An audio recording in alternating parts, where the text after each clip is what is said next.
Hello everyone and welcome back to the Red Door Yoga Mini Sutra series online. Today I wanted to talk to you really quickly about the Ayurvedic view of the universe. So for those of you unfamiliar with Ayurveda, Ayurveda is actually the science that's behind yoga, and yoga is the path of self-mastery that we've been working with in these mini sutras. And so according to Ayurveda, the universe, which includes you and I, is made up of 5 elements. And those 5 elements are air, ether, space, fire, water, and earth. Now everything has the 5 elements, but they don't have it in the same ratio. The ratio that they have these elements in is what gives the thing or person their characteristics. Okay? So when we combine 2 of these elements, they form one of 3 what are called doshas. Okay, so if someone has a lot of air and ether in them, air and space, they have what we call a lot of vata dosha, V-A-T-A. And if you think about air and space, that would form wind. So someone with a lot of vata has the characteristics of wind. Wind tends to blow up and die down and change directions. So change is kind of the nature of vatas. They like change, they thrive on change, they don't like consistency, they get easily bored with things. They get excited and easily bored. So the tendency physically of people with a lot of vata is that they tend to be relatively thin. They might have prominent joints, bones that stick out. And they also tend to have anomalies in their structure. Again, this is the inconsistency aspect, where they may have, let's say, small eyes, small nose, small mouth, and suddenly big ears.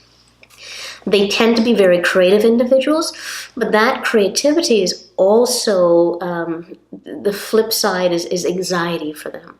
So their mind can go to really dramatic conclusions, and they can suffer from what we tend to refer to as a unipolar, or sorry, not a unipolar, but a bipolar depression, meaning it has 2 poles, a high anxiety pole and a depressive pole. So they tend to float back and forth between these 2.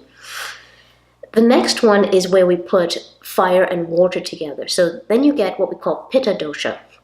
Pitta is my first dosha. It's the thing that creates the most of my makeup.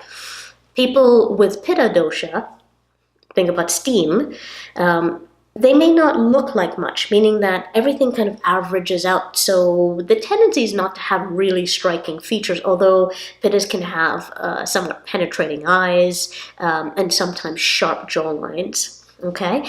But think about steam. Steam looks very innocuous, and you might be tempted to stick your hand in it. But when you stick your hand in it, you realize it burns worse than fire. And we use steam to push freight trains down a track. So pittas are actually the 8-type personalities, and they are very goal-oriented and driven. There's a lot of hidden power in pittas. People oftentimes wonder how pittas accomplish as much as they do. They also oftentimes will wonder, where they're putting this food, because pittas are built for metabolism. And that's not just metabolism of food, mind you. It's also metabolism of information and metabolism of experiences. So it's also not uncommon for people to ask pittas how they're able to process so much information, how they're able to remember it. Now, pittas don't tend to suffer from a lot of anxiety. It's not that they can't get anxious, but their tendency is actually to go towards impatience, irritability, and anger when they go out. The last one is kapha dosha, and that is made up of earth and water. Think about mud.